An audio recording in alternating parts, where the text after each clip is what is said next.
Please do subscribe, hit the bell icon, get the notification. जय हिंद। आप सभी को सत सत नमन। शरीर में अगर जल की मात्रा को देखें तो लगभग 60 से 70% क्या शरीर में जल का मात्रा जो है लगभग 60 से 70% होता है। यानी कि आप अगर 1 कुंटल के हैं, 100 किलो के हैं, तो 70 किलो आप में जल ही जल है। क्या जल ही जल है।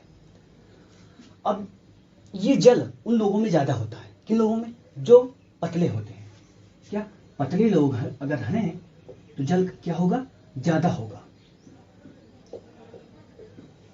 और पतले लोग इसीलिए अधिक समय तक जीते हैं। जिनमें जल की मात्रा अधिक होगी वो अधिक समय तक जिए। और जितने मोटे होंगे तो आप क्या होगा? आप में फैट की मात्रा तो ज्यादा होगी, फैट तो ऊपर होगा, लेकिन जल की मात्रा कम होगी। क्या जल की मात्रा कम होगी। अब अगर हम इस जल को अपने शरीर में देखें तो 2 रूपों में पाया जाएगा। क्या शरीर में अगर जल को देखें तो 2 रूपों में पाया जाएगा। एक तो जल कोशिका में होगा। क्या एक क्या होगा? कोशिका में जल होगा, जल होगा। और दूसरा क्या होगा? कोशिका के बाहर होगा। क्या कोशिका के बाहर भी जल होगा।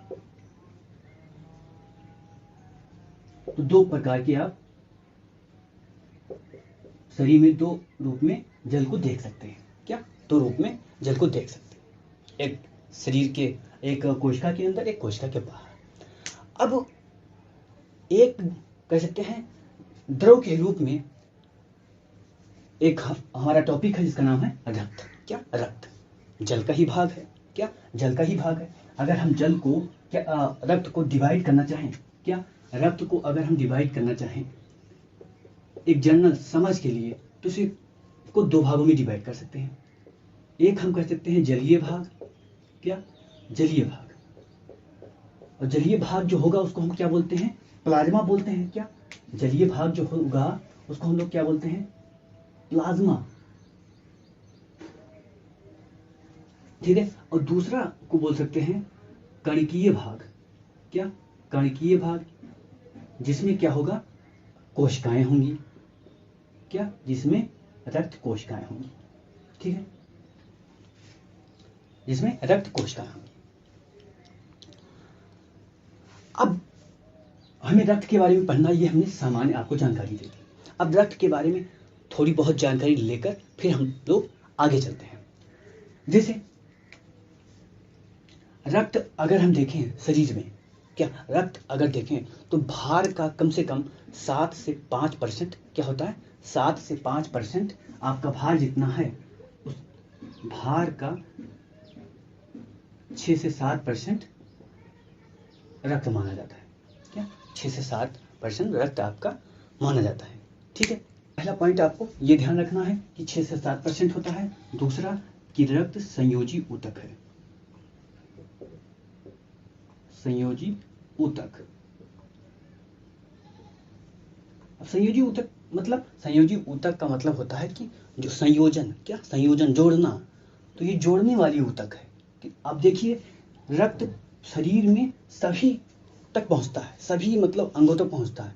तो सबको कनेक्ट कर रहा है ना, हृदय को कनेक्ट कर रहा है, पैर से सबको कनेक्ट कर रहा है। तो कनेक्टिंग टिश्यू बोलते हैं इसको। क्या कनेक्टिंग टिश्यू, इसलिए इसको संयोजी ऊतक कहा जाता है। तरल संयोजी ऊतक कह सकते हैं इसको। क्या तरल संयोजी ऊतक है। ठीक है। और इसके बारे में क्या पॉइंट, जनरल पॉइंट आपको जानना है। जनरल पॉइंट ये जानना है कि ये जो रक्त होता है वो क्षारीय किस्म का होता है। क्या क्षारीय किस्म का होता है, ये ध्यान रखना है आपको। क्या क्षारीय किस्म का होता है रक्त।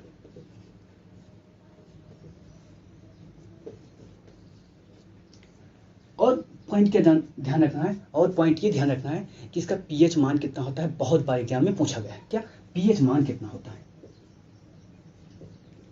क्या पीएच मान, तो पीएच मान इसका 7.4 होता है। इतना चीज आपको याद रखना है। याद रखना है। अब हम लोग चलते हैं क्या रक्त पर, और रक्त के विभाजन को देखते हैं। क्या रक्त के विभाजन को देखते हैं।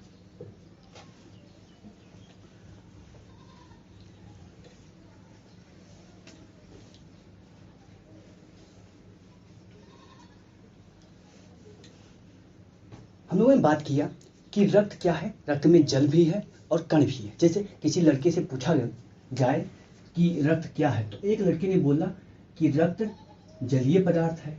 क्या? जलीय पदार्थ है। दूसरे लड़के ने बोला कि कणकीय पदार्थ है, यानी कि कण भी इसमें पाए जाते हैं। तो दोनों लड़के तो सही नहीं हुए। दोनों क्या सही हुआ? जल जलीय भी है और कणकीय भी है। तो जलीय भाग हमने देखा प्लाज्मा, और कणकीय भाग हमको देखना है। तो अब इसी आधार पर हम क्या कर सकते हैं, रक्त को डिवाइड कर सकते हैं। क्या? डिवाइड कर सकते हैं, दो भाग में डिवाइड कर दें। जो जलीय भाग है उसको बोलते हैं प्लाज्मा। क्या? प्लाज्मा। रक्त के जलीय भाग को क्या बोलते हैं? प्लाज्मा बोलते हैं। और कणकीय भाग को अगर हम देखें, क्या रक्त के कणकीय भाग को देखें तो इसको रुधिराणु बोला जाता है। क्या? रुधिराणु। लेकिन यहां पर मैं लिख रहा हूं रक्त कोशिका। एक कणकीय भाग क्या है? कोशिका है, रक्त कोशिका।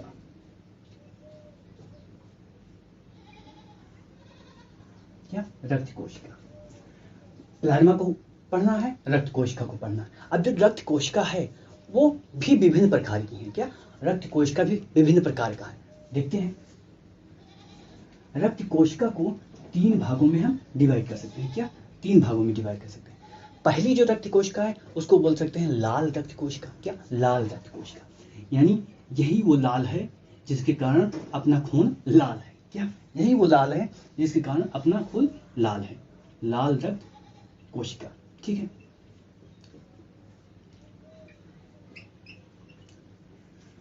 इसका एक नाम है एरिथ्रोसाइट। क्या? एरिथ्रोसाइट।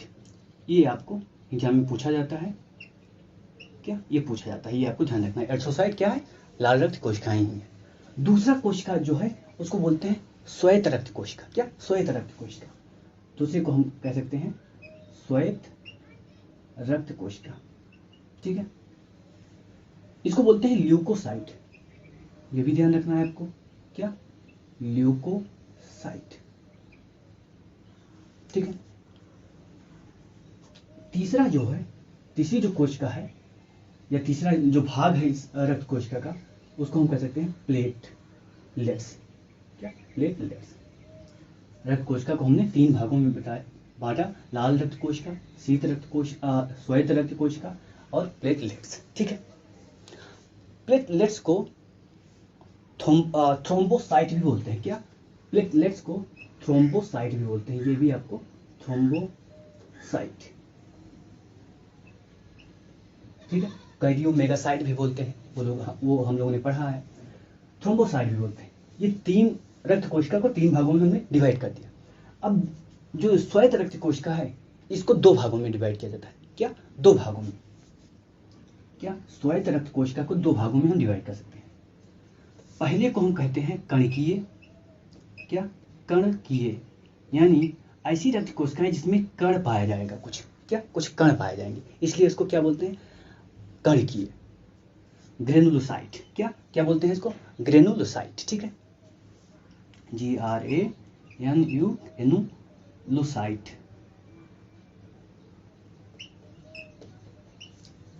ग्रेनुलोसाइट। ठीक है। ग्रेनुलोसाइट ये वो रहेगा। और दूसरा क्या होगा? दूसरा होगा अकणकीय। क्या? अकणकीय।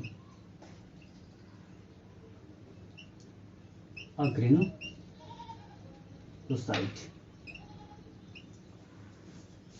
ठीक है। अब जो कणकीय श्वेत रक्त कोशिका है इसको तीन भागों में डिवाइड किया जाता है। क्या? तीन भागों में, 1 2 3। पहले का नाम है न्यूट्रोफिल। क्या? न्यूट्रोफिल। पहले का क्या नाम है?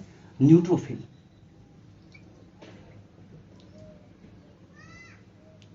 न्यूट्रोफिल। ठीक है।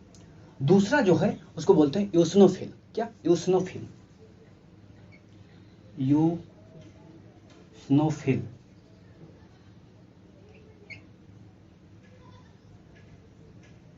और तीसरा जो है उसको बोलते हैं बेसोफिल, क्या बेसोफिल, इस सबको आपको याद करना है, क्या बेसोफिल। अब यहां पर आइए, अकड़कीय। अकड़कीय में दो है, अकड़कीय को दो भागों में डिवाइड किया गया है। एक है जिसको बोलते हैं लिम्फोसाइट, क्या, एक है जिसको बोलते हैं लिम्फोसाइट, लिम्फोसाइट,